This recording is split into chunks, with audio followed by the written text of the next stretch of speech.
Hare Krishna. Hare Krishna, everyone. Welcome to this week's edition of the Hare Krishna Project podcast. This is episode number 219. Yes, 219. We are now sailing through the 200s. A big thank you to everyone who continues to tune in every week. Hopefully, not to listen to me, but to listen to our guest, whoever he or she or they may be. Do not forget, if you're watching this on YouTube, and if you haven't already, please hit the subscribe button, which is there, so you can be kept updated about future podcasts and video productions from the Hare Krishna Project. And or if you're watching this on Facebook, which is the other platform where you can watch these podcasts, if you haven't already, please do like or follow the Hare Krishna Project Facebook page. As you know by now, after 5 years, the Hare Krishna Project is actually 5 years old in 2 weeks' time. As well as this podcast, we also do other things. Our team, which is UK based, we organize Hare Krishna festivals, we visit schools, we distribute books. Generally, all the things that almost keep me out of trouble. That's what I do. And also thanks to our partnership with our partners in the League of Devotees, we also get to travel to other places as well. And that's a wonderful savor, but just to be able to connect with devotees all around the world. And talking about all around the world, this week we are going back to South Africa. South Africa. I think, well, I'm sure over the last 5 years we've been to South Africa at least once, about 4 years ago. And I'm delighted that we're going back there again. Please welcome our guest, His Holiness Srila Bhaktivedanta Sajjan Maharaj. Hare Krishna Hare, Maharaj. Hare Krishna, my Dandavat pranams to you and to all the viewers. All glories to Srila Prabhupada, all glories to Sri Guru and Gauranga, all glories to the wonderful Vaishnava devotees like yourselves.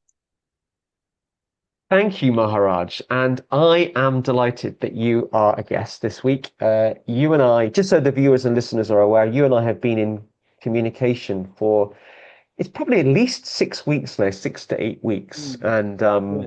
it's been really good to get to know you and build a friendship with you, which I'm sure will last for many, many years to come.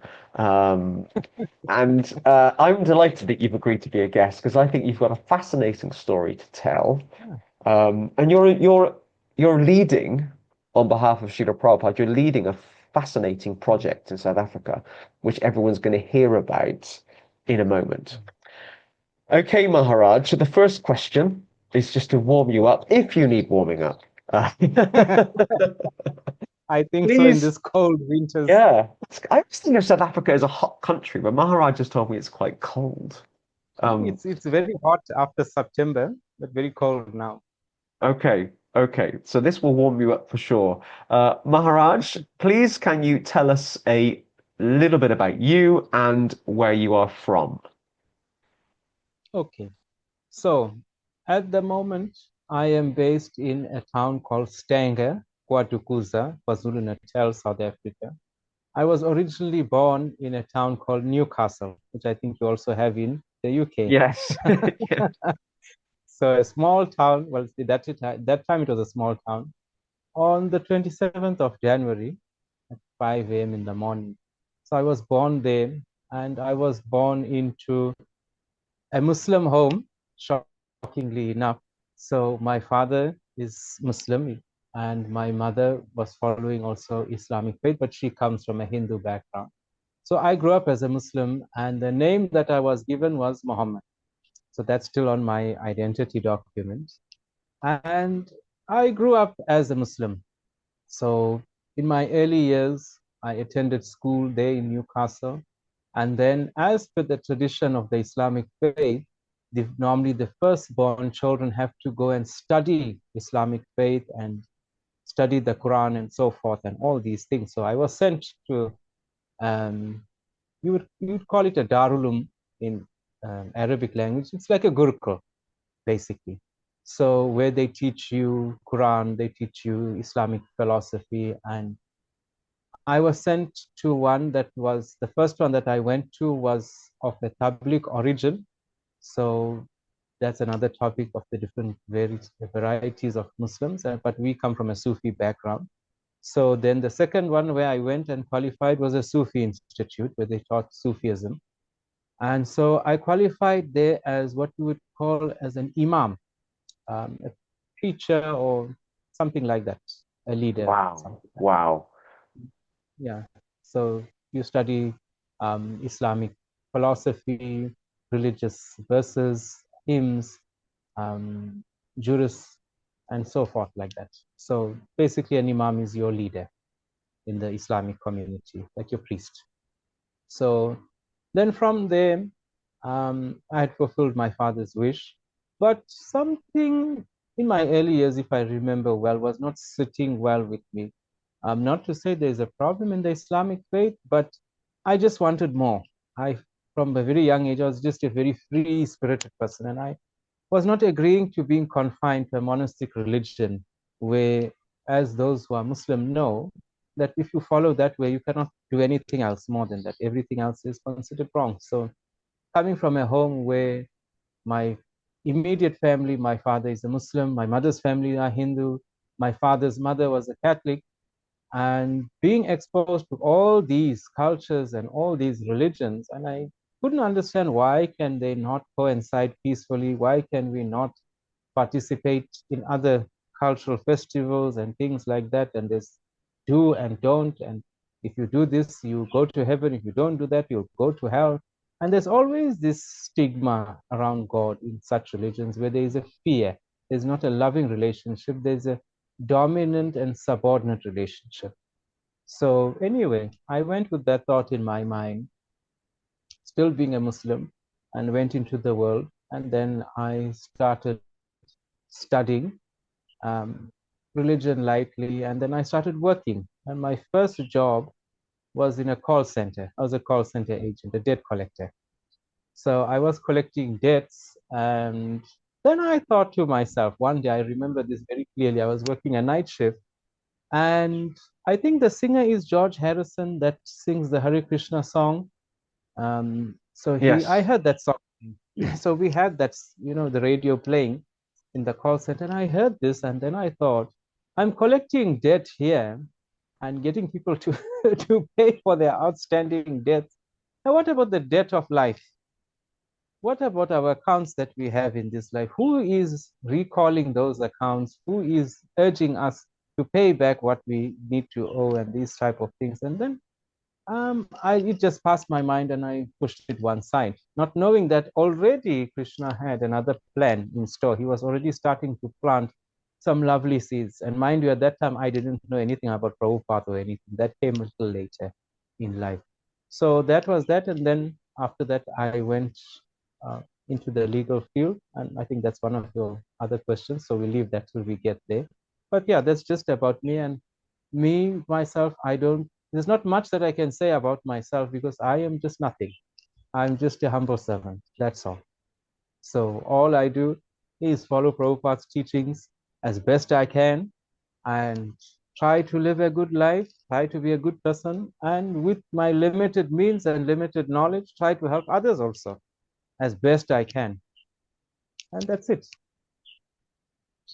Thank you, Maharaj. I mean, I'm just fascinated by the answer to the first question. Not that I know everything about you anyway, but I didn't know you used to be an imam. Yes. I'm fascinated by that. You know, you were an imam and now you're a sannyasi in the Hare Krishna tradition. I'm not Mm. aware of many others. I'm sure there are, but I'm not aware of many others that have got the same story or everyone's, the same journey as you. So I'm fascinated by that. Um, Mm. okay, so how then, you talked a bit about other religions. How then did Mm. you discover Krishna consciousness? How did you meet the devotees?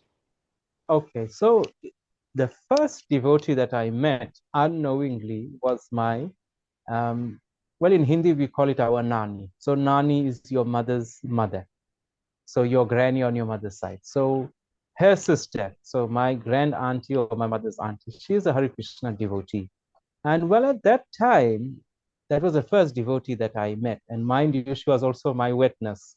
So at that point in time, we didn't know much about devotees and we just knew everyone's a Hindu and that's it. But we used to see them with these bags moving around and this strange type of tilak on the forehead, not like a common Hindu tilak. And that was the first devotee. But where it changed was later down the line when I was living in a town called Pietermaritzburg and where I was working for much of my life. So I was initiated into the Ramakrishna Center. I was a disciple in the Ramakrishna Center. I was initiated for, by that time, I would say about 4 to 5 years by Gautamananda Ji Maharaj, who is the head of the Ramakrishna Center in Chennai. And I lived opposite the Ramakrishna Center. And then one day I met a few devotees that were doing book distribution in the area, and they were raising funds for the temple in Pietermaritzburg. So they used to, on a Sunday, do kirtan in the streets and distribute some books and get some funds. So a young gentleman who later became my friend called Keegan, who's now a teacher in China, approached me and said to me, we're not selling these books, but we are collecting donations for the temple. And the first set of books that I received from him was The Science of Self-Realization and Chant and Be Happy. And so I took these books and I gave him a small donation and I kept them on the shelf. And then we became friends, we exchanged numbers. And what used to happen when I used to finish satsang in the mornings at the Ramakrishna Center, I used to come home. And then my friend Keegan would come after some time and he'd bring some lovely prasadam from the Hare Krishna temple and he'd explain what was discussed there. And so at that time, he was quite influential. He was like a Shiksha Guru to me, and he started introducing me to Krishna consciousness. And he brought once, it was Diwali, as a gift. He gave me a chanting bag and a set of beads and a copy of Bhagavad Gita and some lovely sweets. And he said, you know what, just chant. We're not here to change you in anything, because at that point I was very hard-headed. And I was like, no, this is not a life for me. And I was a meat eater. And I was like, no, leave meat eating and surrender to Krishna. And I remember telling him, not knowing what my future would hold, I said, okay, maybe when I'm ready to die around that time, I will do that and I'll surrender to Krishna. But now my life is made. I'm going to be an attorney and I'm going to live a good life and this and that. And I don't want to be wearing these dhotis, kurtas, and collecting small amounts of money. And I thought at that time that that was life and that what was happiness. So, and I said to him, and then I left those books. And then one day I just picked it up and did some light reading. I didn't read it for about a year or so. And it lay on the bookshelf, in the TV stand. And one day I picked up The Science of Self-Realization and I became quite intrigued. I said, no, I'll just read 1 or 2 pages. And while standing there for 30 minutes, being lost, that not even realizing that I'm standing, I read quite a bit and I couldn't put the book down. And that's when I started inquiring about Prabhupada. I wanted to know who this man is. He's speaking something. Remember, coming from a legal point of legal point or legal background, you were always taught to see things in black and white. So the mind was conditioned to black and white. And when you hear, with no offense to other philosophers, but it's not so scientifically based, not so, I think, clean cut, but with Prabhupada's, everything is very clean cut and it's not like old wives' tales, myths, and so forth. So I was quite intrigued and I wanted to know more. And that's where my journey started, inquiring about Prabhupada.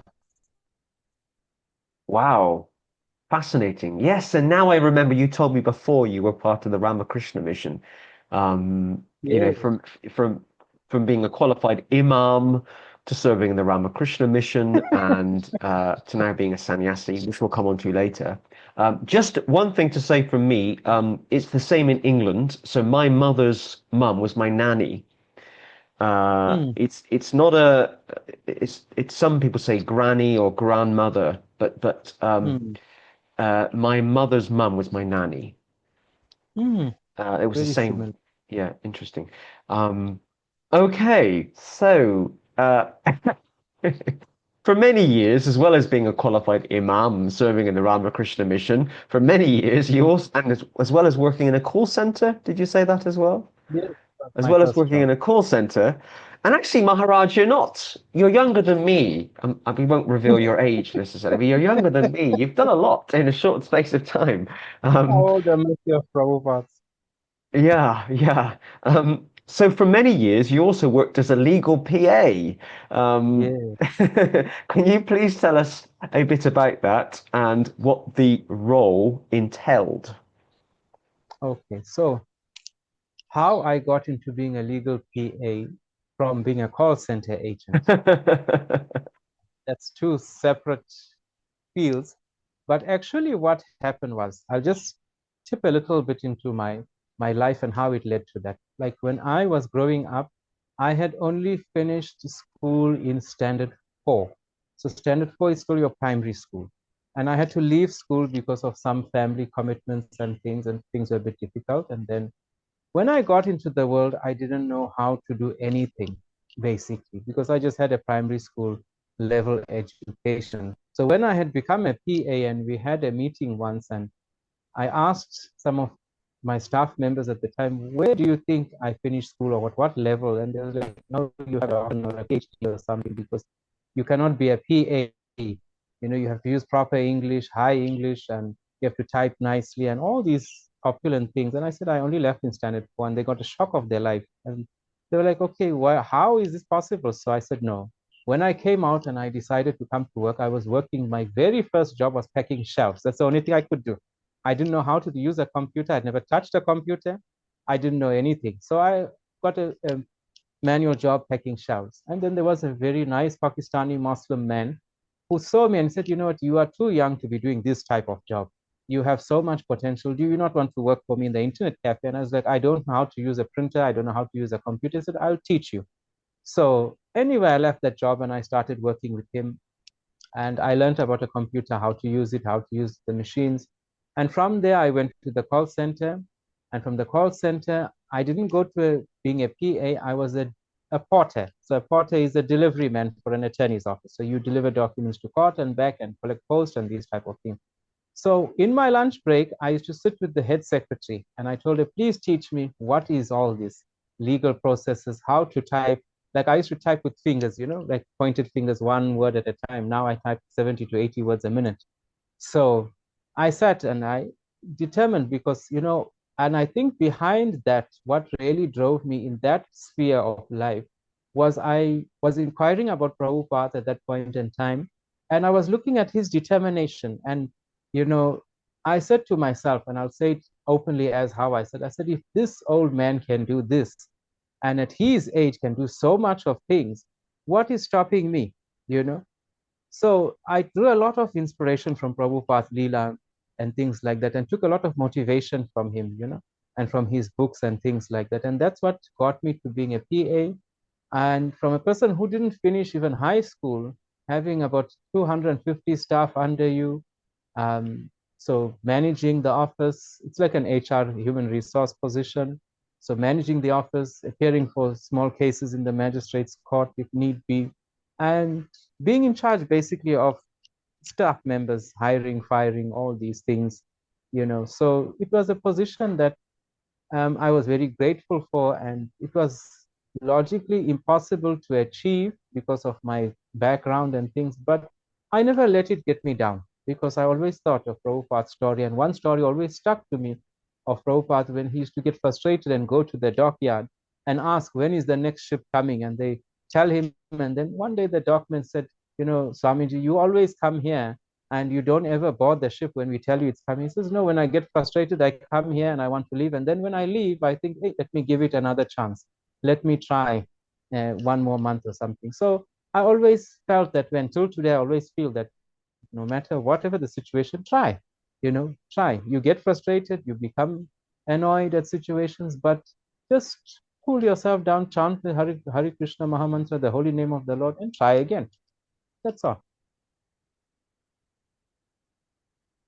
Thank you, Maharaj. I really appreciate that. I was quite fascinated when you told me a while ago that you were a legal PA.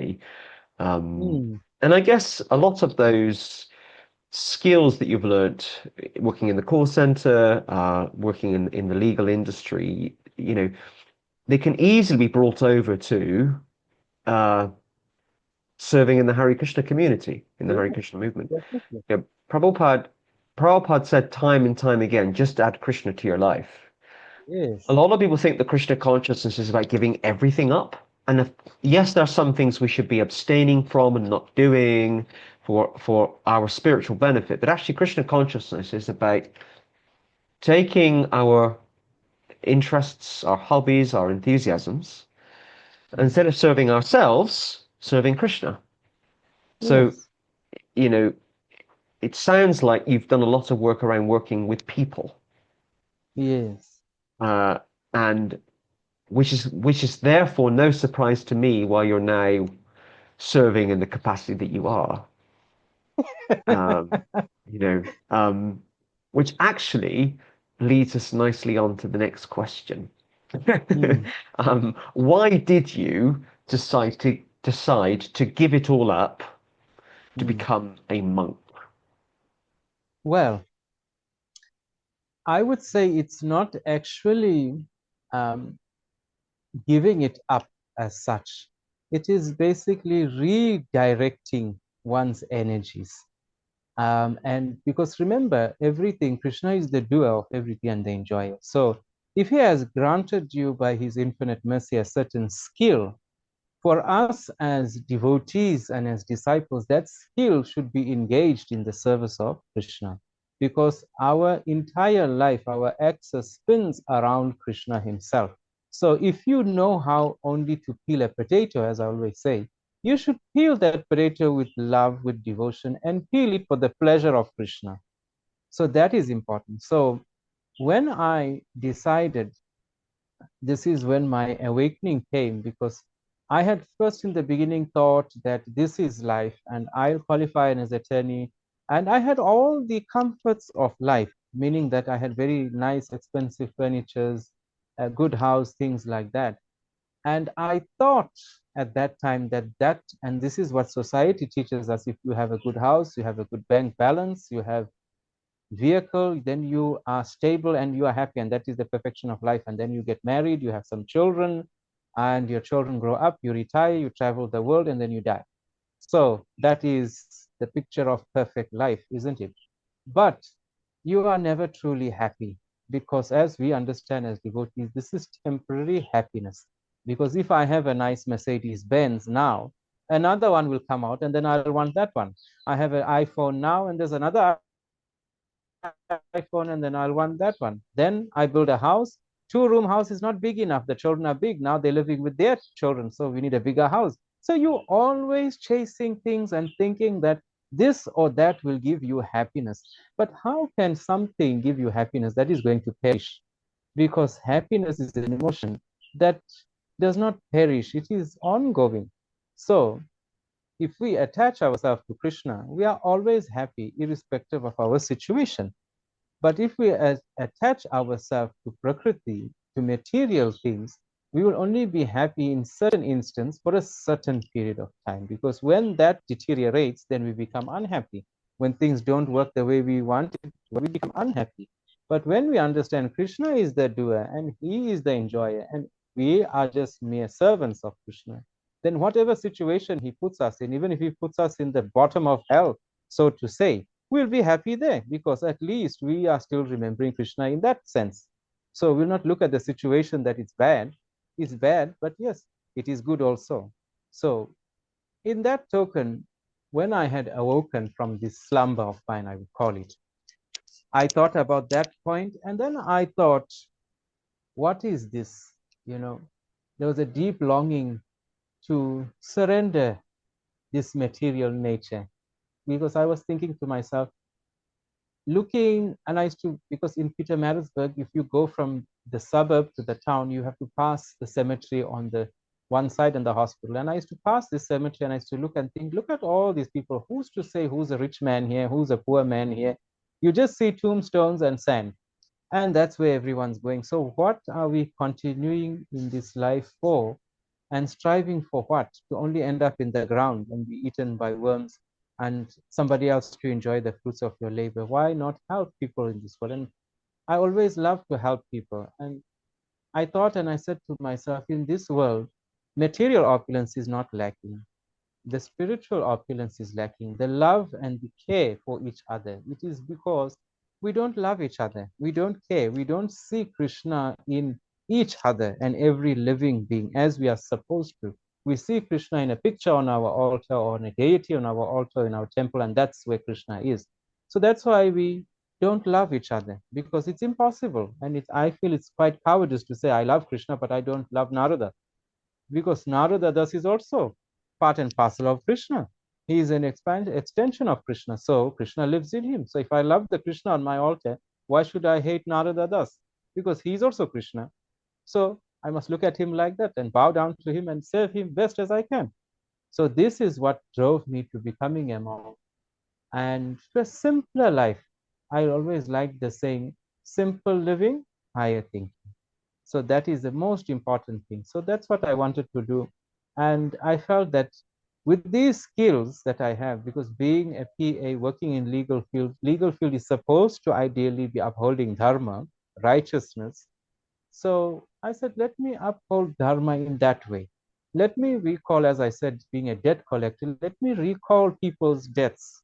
Let me encourage them to come out of this slumber of being in debt so that they don't have to come back life after life to finish paying the debts. They can pay it off and be free.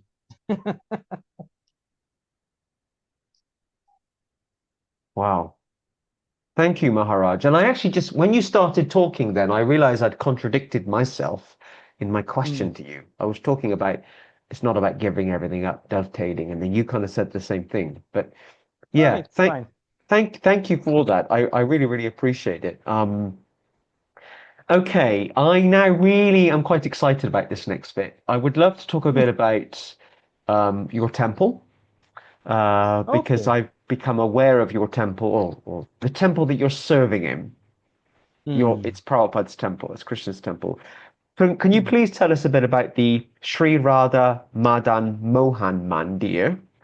What Okay. inspired you to set it up, and what happens there? Okay. So firstly, the Sri Radha Madan Mohan Mandir is a small ashram in Stanger, as I said, and it is a home for everyone. It's not only a temple where you come and do daily sadhana, pratana, all these things, but it's actually a home where, example, I tell to devotees, if you're feeling a bit stressed in the day and you just want a safe, quiet space to recollect yourself, or life is not working out the way you want it to work out and you're frustrated, come and sit. Nobody's going to pester you. Come and just be with the lordships, you know, um, spend some time. You don't even have to spend time with me if you don't want. If you want to be alone, that's fine. We leave you alone. You do what you want to do. Take some nice prasadam if you want after that. And, we try. The reason why I created this space, or I tried to create this space on the mercy of Prabhupada, was that I had noticed, and with no offense to any groups, I had noticed that our Gaudiya Vaishnava temples as such and ashrams have become a place of, if I would say, bullying, a place where people are not serving in the prema that they're supposed to serve in the loving way. They're serving under oppression. They are serving under fear. So if, example, you want to now go and do something, you have to go through a chain of command, and they will dictate to you that what you can do, what service you can do, and what service you cannot do. So here in Sri Radha Madan Mohan Mandir, yes, the main altar is closed off to people coming, like they have to be at a distance. Only the sannyasis and brahmans, the brahmacharis and the brahmins are allowed inside. But if you feel, example, I would like to offer service of making garlands for the Lord.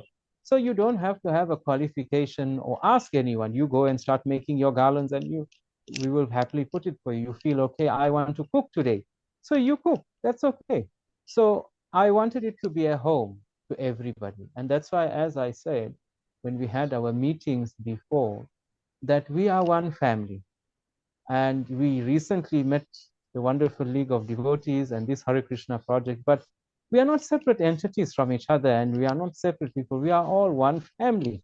And that's why I said, you all must please come here and visit us as well, because we are all part and parcel of the same family. So here, I actually started this Sangha. It was before Sri Radha Madan Mohan Mandir. It was the Sri Chaitanya Nityananda Sangha. So that was in Richards Bay.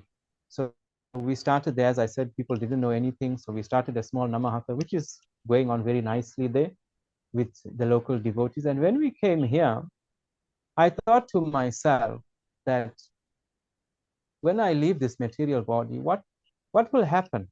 You know, who will continue? So I said, okay, let me do this. Let me open a wonderful space where the love of Prabhupada can be given to everyone. The love of Krishna can be given to everyone, undiluted, unaltered in its true sense. So when people come here, Krishna consciousness here is not a set of rules that you have to get up and do Mangal Arati at this time. You only see Krishna at that time. You only do this. You do at any time. If you feel you want to come now, at whatever time it is, and stand on your head and do kirtan, you are more than welcome to do that. You can do whatever you want to do within, obviously, certain restraints. And it is open to everybody, irrespective of the color, creed, gender, nationality, whatever it is. And we administer to the local community. We are in a place, for those who don't know South Africa, so there's an area in Stanger called Lindelani. It's like an informal area, a farm area. So there's a very, very poor community around us where, as I said to Narada, Prabhu, you know, many people live in tin houses. There's no proper housing. We didn't have water, but by Krishna's mercy, we moved here, and only for but 7 to 8 months, we stayed without water, where you have to go and carry water from not the well, but there's a tap somewhere quite far, but half a kilometer's distance. So we had to carry water and bring it on our heads and things like that, and whatnot and whatnot. And we had some servants that were helping us. And then we had water. But prior to that, for about 8 years, 9 years, there was no water here, and proper electricity. Sanitation, there's not proper sanitation in certain areas. Certain people don't have pits, you know, like toilet pits, so they are using like holes. And it's a very, very downtrodden community, but a very loving community in the same token as well. And I saw a need for spiritual upliftment, because I saw that life is getting these people down. And because of their sorrow and their misery, and they don't know how to come out of it, they're turning to alcohol, to drugs. Their youngsters are not going to school properly. They're not being educated very well. And they feel because they are born into this situation that nothing will change. And so many of them turn to drugs, many of them turn to alcohol, and so forth. And I said, you know what? It is pointless of us being devotees, leave being a sannyasa or anything, having this beautiful gift bestowed upon us, although we are not even worthy for that, of the Harinam, and Srila Prabhupada himself walking into our lives and not sharing it with others and not exposing others to that. So I felt that would be a very great injustice. So I started the Sri Radha Madan Mohan Mandir. And yeah, it was done with most, because we don't have much donations and things here. So everything is done with our funds, whatever we get, our savings that we had. And it was all done in the mercy of Prabhupada and as a beacon of Prabhupada's mercy and mission. That was the most important thing, because we want to save as much souls as we can from this misery of this world. And the best way to save the fallen souls from the misery is to introduce them to Srila Prabhupada. So if you give the fallen souls to the lotus feet of Prabhupada, there is, in my personal opinion, there is without a doubt that once a person surrendered to the lotus feet of Prabhupada, he is definitely going to surrender to the feet of Krishna. Prabhupada will deliver him to Krishna's lotus feet, and he will be saved. You know, just to end on that point, there's a very nice story that Prabhupada once said about George Harrison, and he was in a plane, and the plane entered into a very turbulent area, and there was lightning and so forth, and the lightning had hit the plane and it was failing and so forth. And George Harrison began chanting the Hare Krishna Maha Mantra. And people were looking at him very strangely, like, we are going to die now. The plane is crashing and you are chanting. And then out of nowhere, in a loud voice, he screamed out and he said, we are saved. And they were saved. So that is the power of this Hare Krishna Mahamantra.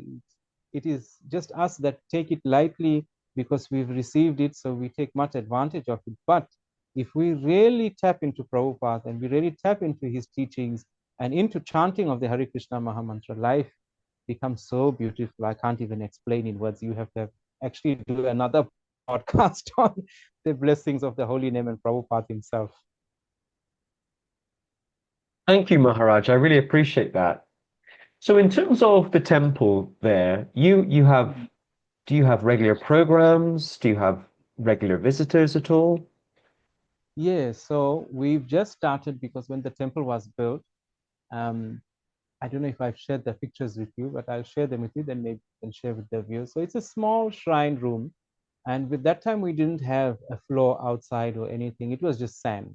We didn't even have a shelter. We were using these makeshift tents and gazebos and so forth. And then um, I prayed to Krishna and I said, devotees are not going to be comfortable because here we have like in the windy season, 100 kilometers per hour winds. So that makeshift tent is not going to uphold that and so forth. And it was difficult when it was raining because of mud and things like that. So through the mercy of Krishna, shelters came on and the flow is there. And we've just recently started now every second Sunday, we have started our satsang here. Then we have online classes on a Friday of Bhagavad Gita discourse. So we started on the first book, Introduction to Bhagavad Gita by Srila Prabhupada. So that is from 5:30 to 6 South African time. And then on a Saturday, we have Guru Shiksha disciple class and Vaishnava ethics, which starts at 5 to 5:30, and then from there going to 7 o'clock South African time. So we have those activities, and then we have Om chanting that we are doing. And the initiative of Om chanting was just to bring about, we've collaborated with other temples and things because we want to try and, yes, we have our own set of parampara and so forth, but we also want to include others. So with the Om chanting, we get them to do Om chanting, and that's an initiative of another temple. So they go around the devotees temple to temple doing this Om chanting. So I offered this space also, and I said, yes, come, bring your devotees, let other Sanatan devotees come. And what we do after the Om chanting is that we give a small discourse, and we also chant a bit of the Hare Krishna Mahamantra in our closing. So in that token, we are getting people to come for one thing, but we are distributing Krishna consciousness to them in small doses. Because remember, Krishna consciousness is a medicine to the sickness that we suffer in this material world. So medicine cannot be given in an overdose. It will kill you. So that's how many devotees fall down. So slowly we administer to them.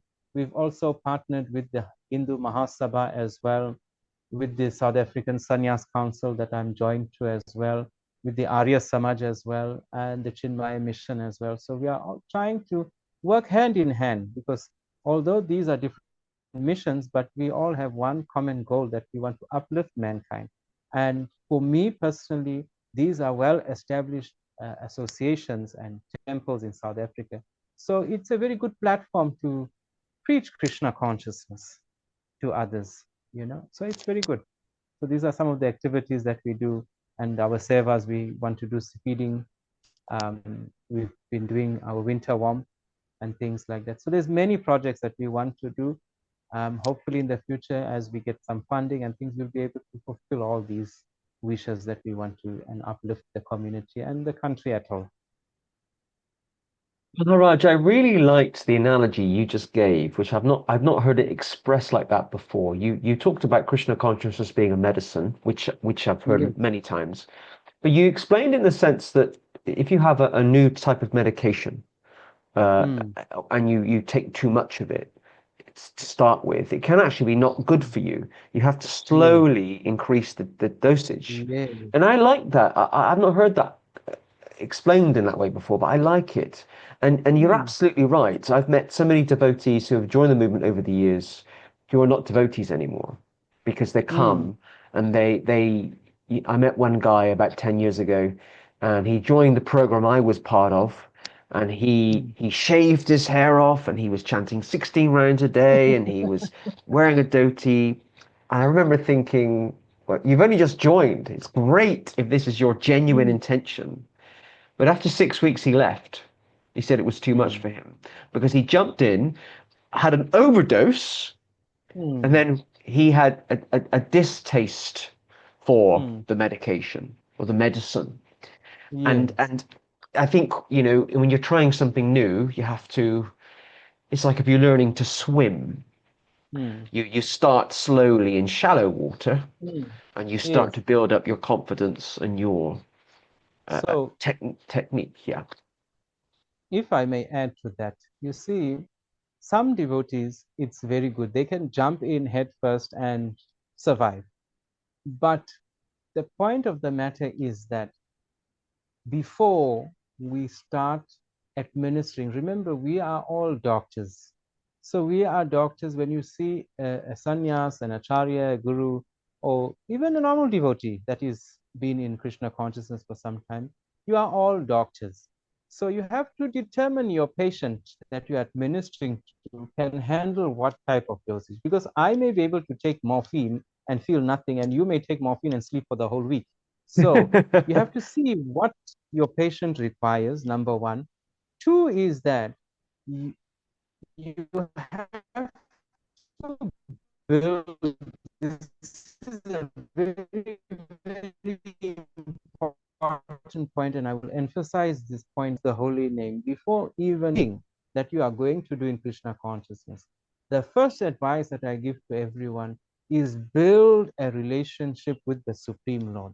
See that He is everywhere. This is what we say Krishna consciousness, meaning be conscious of Krishna in your life, that He is the supreme controller of everything. Find that love for Him so that when you chant your Hare Krishna Mahamantra, it's not, I have to chant because Guru Maharaj said 16 rounds and I took this vow. You chant with love that even 16 rounds is nothing. When you are chanting 16 rounds, when it comes to 16 rounds, you don't want to stop. You want to chant throughout the day. The sweetness must come into your mouth, into your life, that you don't want to leave Krishna. You must be like Gauranga Mahaprabhu, that you must be craving for Krishna all the time, this love. So it's like when you're courting somebody, you love that person. When you want to end the call with that person, like you say, no, no, you cut the call. That person will say, no, you cut the call, and you all will go to and fro for about 30 minutes. The first thing you get up, you think about that person. When you see the person, butterflies come in the stomach. So that love you must have for Krishna. You must be mad in love. When somebody looks at you, they must say, oh, that's a madman. Then you know that you have achieved something. Then you go into Krishna consciousness. Because if you start following the rules and regulations and doing all these things without having that mode of prema bhakti, you are going to fall down because it's going to burn you out eventually. Mm. Thank you, Maharaj. I really, really appreciate that explanation, illustration, and analogy. You are now serving as a sannyasi. That's the ashram Yes. you're in. Can you just kind of briefly tell us a bit about that? How long have you been serving as a sannyasi?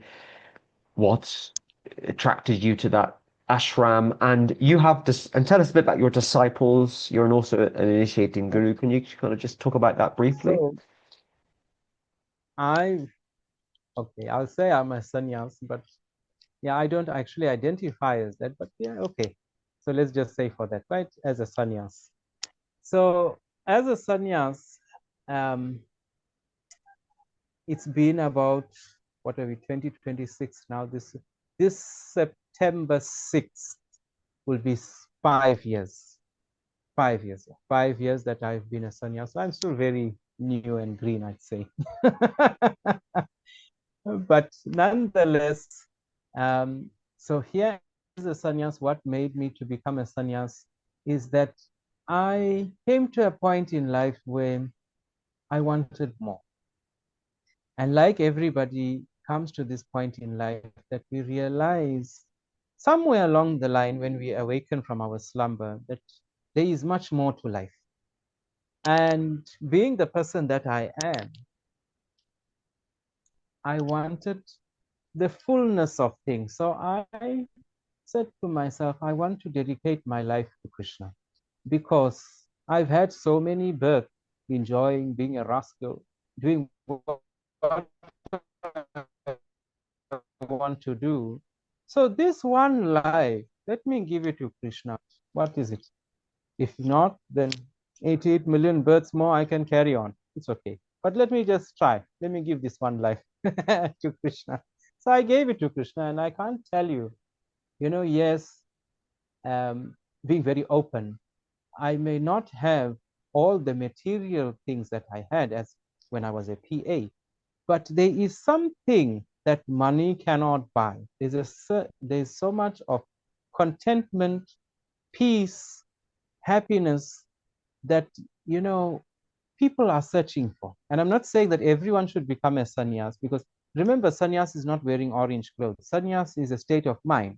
It's within yourself. So even if you don't wear the saffron cloth, you all can be sannyasis. Meaning is that you dedicate yourself, even in grihastha ashrama, whatever, vanaspati ashrama, brahmacharya ashrama, you dedicate your entire self to Krishna. You dedicate everything you do to Krishna. And you think of Krishna day in and day out, every second of the day. That is a proper sannyas. Meaning that he has left, meaning that you live in this world, but you do not allow this world to live in you. The only person that lives in you is Krishna. So you have to live in this world as a grihastha, yes, and you have to work and do things, but even your work, even your walking to work or driving to work should be an act of worship, of devotional service towards Krishna. So you can chant on your way to work, you can sing kirtan on the way to work. At your work, you are working for Krishna, not for your boss or for yourself, but for Krishna. So here I have some disciples. I don't generally take many disciples because I'm of a different opinion when it comes to disciples, because I don't believe one should just initiate someone and disappear. I like to have a very close relationship with my disciples. I like to be, I won't say in their face, but in their life, because that's your job as a guru, to check, to keep tabs, to mold them. It's like a plant. When you plant a seed, you can't just put the seed in the ground and walk away, don't water it, don't attend to it, don't check it, nothing. So it may grow, yes, and it may not grow. But if you nurture it very nicely, it will grow into something beautiful, some roots or some beautiful flowers, which can be used and can benefit others. So when you have a disciple, and I have how many now? Let's see, one, two, three, about 4 or 5 for now. So say one a year, if you can use that analogy. But yes, so we have ongoing interaction with the disciples, and I tend to try to be more a spiritual master, yes, but not ruling with an iron fist. Yes, there is point and time where you have to be stern, but more friendly, because when your disciple feels that you are a friend, they can easily talk to you. They can easily engage you about anything, because it's not only spiritual things. Remember, as a disciple, also your material life affects your spiritual life. So if you cannot talk your intimate issues with your spiritual master, and you're only talking about spiritual life, and you have a problem in your material life, then the problem is going to persist in your spiritual life. So your spiritual master has to be your father, your mother, your friend, your very close and intimate associate, that if there's anything, you can always come to them and you don't have to feel fear for that. So that's generally my relationship, but I still also don't feel that I'm worthy to have disciples, and I didn't want to have them. But my Guru Maharaj said, no, you should do it. If they are coming to you, you should, because even till now, I somewhat feel that, this saffron cloth has been worn by great personalities in our Guru Parampara, and I'm not even the dust under their feet. So even to don this cloth, it's something that's so humbling, and it's something so great that even as I am now, I still don't even feel that I'm worthy to even wear this saffron cloth. And I'm so rotten and fallen. I don't know how Prabhupada has found me to be able to administer to people when I myself need administration. Thank you, Maharaj. Well, I've had of your 4 or 5 disciples, I've had correspondence with 3 of them over the last couple of weeks, and they're all very Yes. nice devotees. I've had correspondence with them for different reasons, and they're all very nice, very sincere. And So in England, there's this expression, they're a credit to you. Maybe that's used elsewhere as well, but they're a credit to you. They're very humble and sincere and dedicated, which is great. And Hare. yeah, just so the viewers and listeners are aware, I've been helping Maharaj and his temple with a number of things. I've been giving some advice on fundraising, on social media, because I personally have a real heart for supporting independent temples and projects, and there are a lot of them, and some of them are working officially in partnership in the League of Devotees, and some aren't. Which actually that leads us nicely on to the next question, because Maharaj got in touch with me. Maybe it was more than 6 weeks ago about his independent temple, and initially working with the Hare Krishna project. And we are seeing now a huge growth in independent temples and projects in the Gaudiya Vaishnava tradition around the world. I gave a talk about it about 2 months ago on YouTube. Uh, I've made a radical statement. Some people really agree with what I say, and some people don't agree with what I say. But I've made a radical statement that we are now in the second Great Awakening phase of Srila Prabhupada's movement. And I've given some kind of historical context for that, and I've had a lot of positive response. Certainly since I would say 2020 or 2021, exponentially, we've seen a huge growth in independent temples and projects around the world that follow AC Bhaktivedanta Swami Prabhupada, Srila Prabhupada, that are not writ fixed. Some of them are writ fixed, some of them are not, but just don't come under the governing body commission for different reasons. It's not all about ISKCON's bad, we hate ISKCON. Some of those new temples are. Some of them are just because we prefer to do it our own way. We like a more organic, grassroots approach. So my question to you, Maharaj, is why do you think there has been such a huge growth in these projects over the last 5 years? I would say with these projects, as I've said, there's difference of views on certain things. And it doesn't mean that one is wrong and one is right. Because remember, before we come to answer this, we must see what is our Sanatan Dharma. So Sanatan Dharma is a buffet. So when you go to a buffet, because they have certain things, you not complain about it. You just take what you like. What you don't like, you leave it behind. So in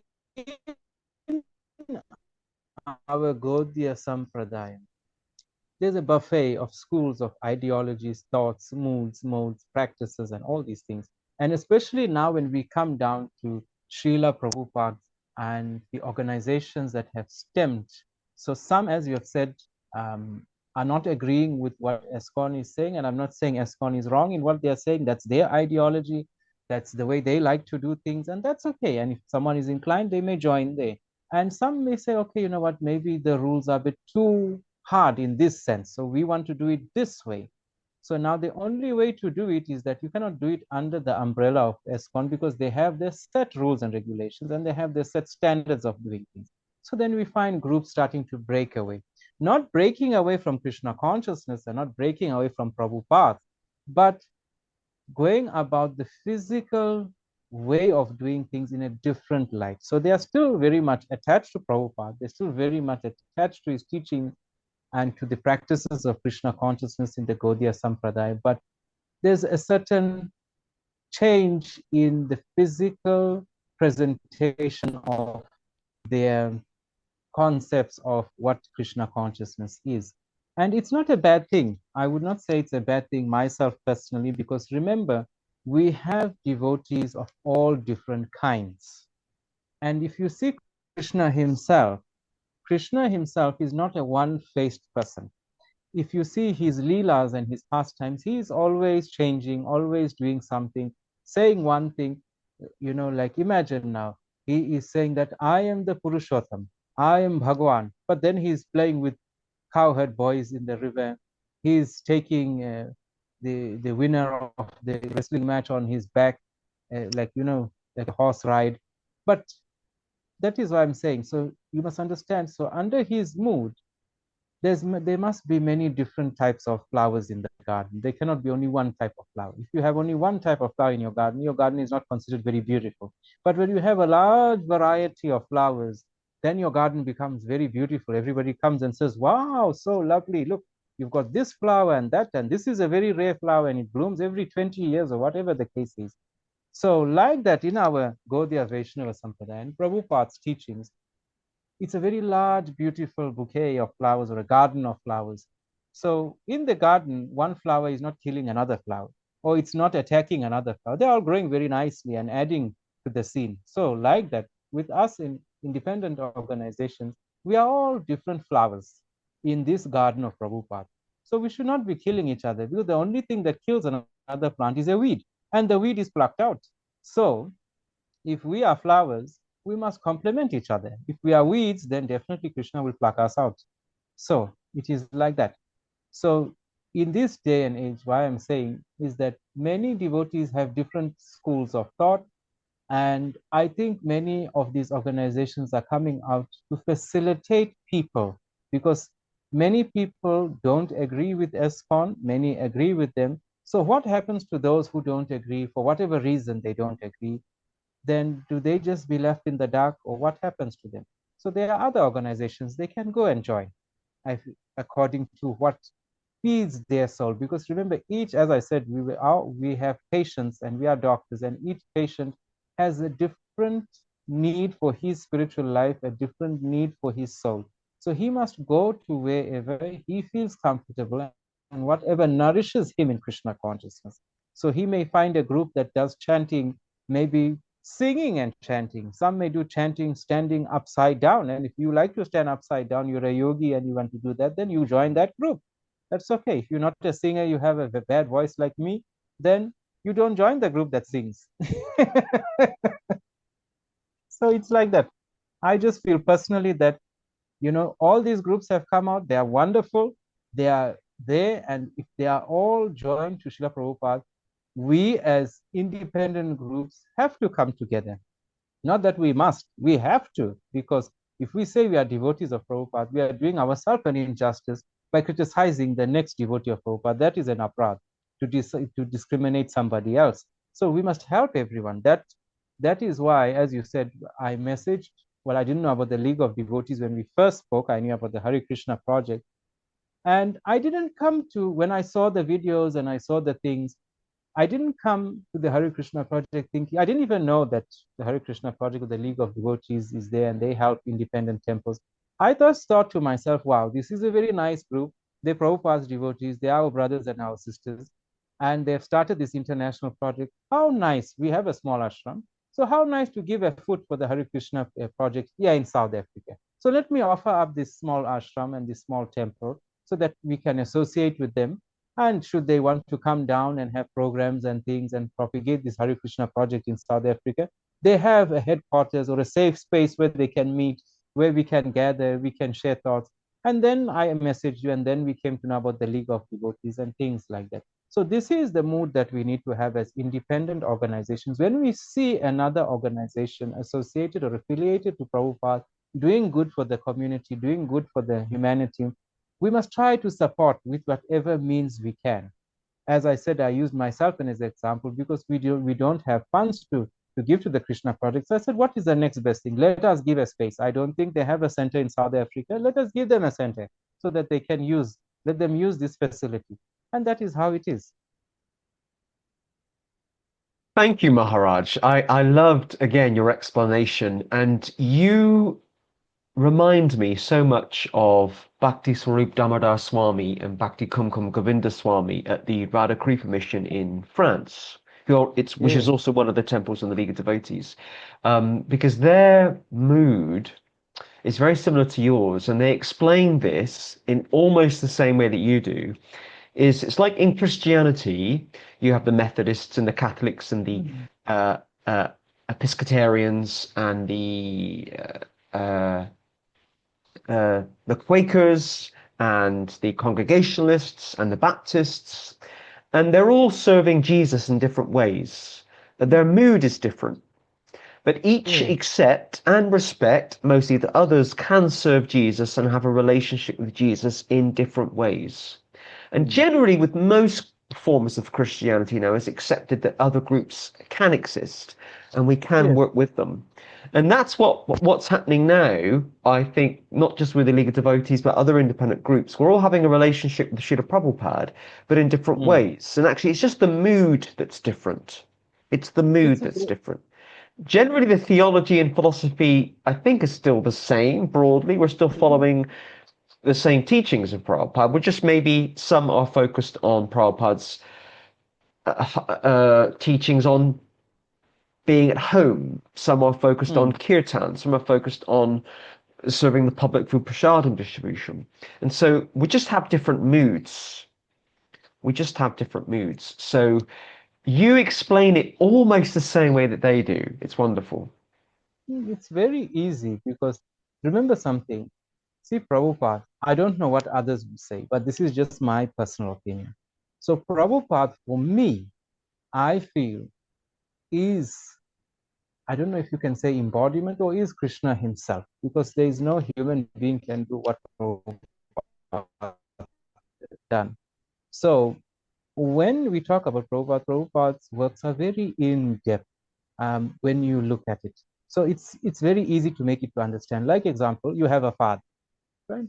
So your relationship to your father is one kind. Your brother's relationship to your father is another kind. Your father is also an uncle. So your cousin's relationship to your father is something else. Your father may be a grandfather or a great grandfather. So his relationship and the grandchildren and great grandchildren's relationship is different. As we see many times, children will say when they grow up and have their own children, but yeah, you were very strict with us, but now with the grandchildren, you're very soft, because that was how it is. So Prabhupada is our father, and everyone is our brothers, cousins, like that. So if they have a different relationship with Prabhupada, that's their personal relationship. And, it should be okay. You can experience him how you like to experience him. Mm, mm. Thank you, Maharaj. I really appreciated your response then to that question, because you are running an independent temple in Yes. in South Africa, Hmm. and I'm certainly in the whole of the. I'm not when I say independent temples, just so the viewers and listeners are aware. We're talking about independent temples in the Srila Prabhupada Parivar, which is a term that I've been using for about 2 years. Srila Prabhupada Parivar. Parivar is the family of Srila Prabhupada. I'm not talking about the followers of Uriah Maharaj or Sridhar Maharaj, who we also respect a lot. I've done lots of research work with all different Gaudiya Vaishnava groups around the UK, and I have respect and love for all. We're talking about the independent groups from the Srila Parivar. I'm not aware in a whole of Africa of any other temples that are serving Prabhupada that are independent from ISKCON. I'm not aware of any. Actually, Maharaj, you don't have to name them, but you did mention to me last week there was another independent group near where you are that's just kind of split off from ISKCON for different reasons. Yeah, not very far. It was also opened by a Prabhu that was in ISKCON. He's late now. So it's called the Abholam Narasimha Temple in Kerala. So they're very staunch devotees of Prabhupada, but the temple was originally built by ISKCON, and then some things happened, and then they broke away from there. And then even they were doing food for life, and now they've become food for love. I love it. So, so we have one branch of food for love here in Stanger, which we also associate with. We go and help them and things like that. So they do very mass feeding, like 108 of those humongous pots. For like Mandela Day we had recently, then they're doing one again. They did for Women's Day, and they're doing one on Saturday also, and they feed throughout the week. So yeah, but nonetheless, I always tell people, and this is an advice that I'll also give to the viewers, is that when you come into Krishna consciousness, don't forget what was your purpose of coming into Krishna consciousness. Don't become a politician. Don't get involved in politics. Remain, let your only business, as Prabhupada has taught us, be Krishna and Krishna consciousness. What happens outside, leave it for the politics, because while you think you're doing something good, she's snatching you away. Then you're committing offenses. Then you hating people. Just chant, simple. Love everybody. Chant, be happy. If somebody approaches you and they say something that you don't agree, just say, okay, thank you very much, Hare Krishna. That's it, and go on your way. There's no need to argue. Life is too short to argue and to have hatred and all these things. So just carry on like that.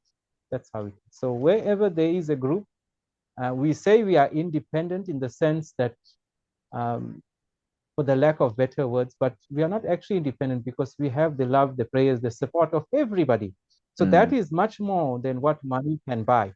Because, sometimes when you, and for those who know how difficult it is without any proper funding, being so-called independent and, trying to make something work, you find yourself at times banging your head on the wall.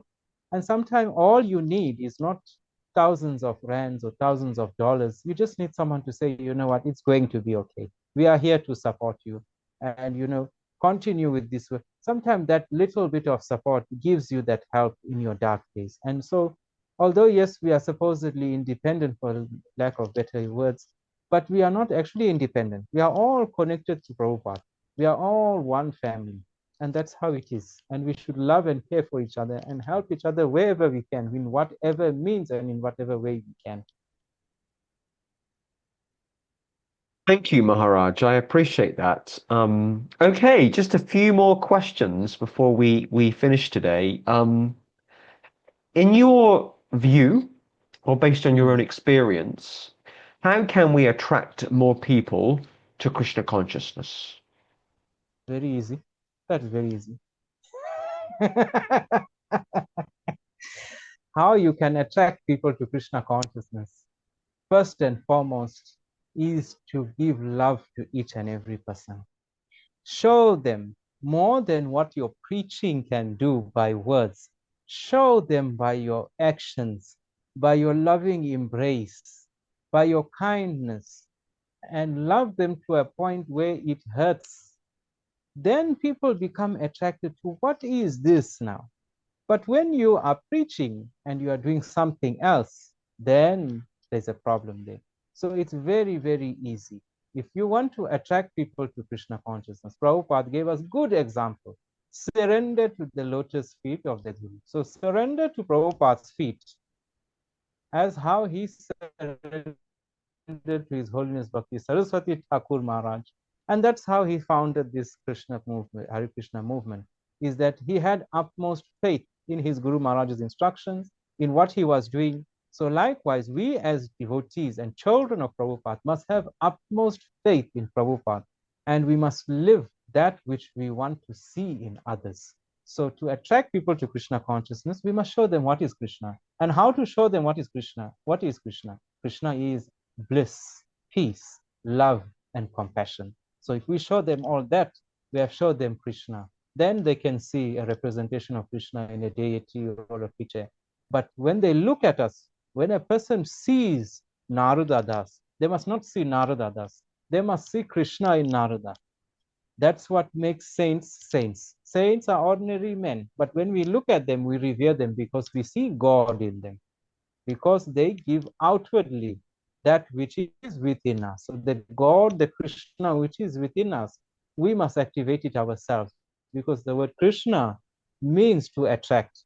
So we don't have to try to attract anyone. Krishna does that very perfectly. Prabhupada does that very perfectly with his teaching. We have to try to show the Krishna within us, so the Krishna within the next person becomes awakened also. Thank you, Maharaj. Okay, I always like to leave the most fascinating question till last. Um, if you were given 5 minutes on primetime TV, if you were given a slot on not just national TV, international TV at 7 p.m. to share a message with the whole world, what would you say? The first thing I would say is, whoever is watching, do one thing. Turn to the person next to you and give them a big hug, the first thing. The second thing I would say to each person is, when you see somebody, don't see somebody or someone, see yourself. Because in this world, we are suffering misery because we see each person independently. We don't see each person as God, as an expansion of ourselves, the reflection of ourselves. So that is why we treat people badly. We say harsh words. Our world is in turmoil because what we like for ourselves, as it said in Christianity, what you like for yourself, like that for your brother. So we don't follow that teaching. We only want to like for ourselves. And the last point that I will give, undoubtedly, follow Prabhupada. Prabhupada is our saving grace, and I cannot emphasize that enough. If you follow Prabhupada, you have followed Krishna, you have followed the Vedas, you have followed all the scriptural injunctions. And beautifully, beautifully, I cannot explain in words how beautifully Prabhupada has mapped out everything in life. He has given an answer to every dilemma that you are facing. Pick up any one of his books, hear any one of his lectures, and trust me, if your life doesn't change, then I really don't know. Because at the end of the day, Prabhupada has made things so simplified. And for those who are scholars, if they see the previous teachings of the Gaudiya Sampradaya, they were very strict. They were very hard. There was a lot of chanting. There was a lot of this and that and so forth. And Prabhupada just simplified everything for us. That is why he is our saving grace. He is the mercy in this Kali Yuga age. He has just said, chant 16 rounds, follow four regulative principle, and offer little service to Krishna. You don't have to offer too much. A water, tulsi leaf, you have nothing to offer. Bow down to Krishna. You can't even bow down to Krishna. Just think of him in your mind. That's all. And chant 16 rounds. It's not very difficult. 4 rounds before breakfast, before lunch, before supper, and before bed, and follow four regulative principles. So the rest of the time, you are free. Do what you want to do. Go and earn money, but remember to dedicate everything to Krishna. That's all. So we are not telling anybody to change life. We are telling you to better life. That's all. We are not changing you. We are bettering you. That's all. Thank you, Maharaj. I really appreciated your response. And I've really appreciated our conversation today. It was very wonderful. I have found it very enlightening, actually. And I know that you and seriously, I have. You've given some fascinating responses to some of the questions I've given, and I have a very strong feeling we'll be working together for years to come on Yes, lots of yes, a joint lifetime. ventures. Yeah, yeah. Okay, Maharaj, what I'm going to do with this recording, and just so because the viewers and listeners are still listening, hopefully, I haven't bored them, is that we'll put your temple links to this podcast. It'll be in the caption. So if you're watching or listening to this podcast, wherever you are, if you want to find out more about Maharaj's temple in South Africa, there will be at least a link to the temple's Facebook page so you can connect with them. And if you want to connect directly with Maharaj, if you message me, I can provide you with his contact details. Yes, yes. But I'm also quite excited about the future of your temple. I think there's a lot of potential. It's going to be, I'm looking forward to seeing it grow. Yes, by the mercy of all the Vaishnavas and your Yeah. humble prayers. Yeah. Um, okay, Maharaj, so just stay on the line. Don't go anywhere at the moment. I'm just going to say goodbye to our viewers and listeners at home, but it's been a huge blessing to have His Holiness Bhakti Vedanta Sajjan Maharaj as guest number 219 on the Hare Krishna Project podcast. I'm sorry it's Thank you taken so much. 219 episodes to get to you. I'm sorry about No, it's fine. that. Everything is in the time of Krishna. Everything has its perfect time. Yes, yes, I'm seeing that as time moves on for me. Um, So a big thank you to Maharaj for being our guest this week. Do not forget, if you're watching this on YouTube, and if you haven't already, please hit the subscribe button. And if you're watching this on Facebook, and if you haven't already, please like or follow the Hare Krishna Project Facebook page. Okay, so until next week, I'll see you all soon. Thank you. Hare Krishna.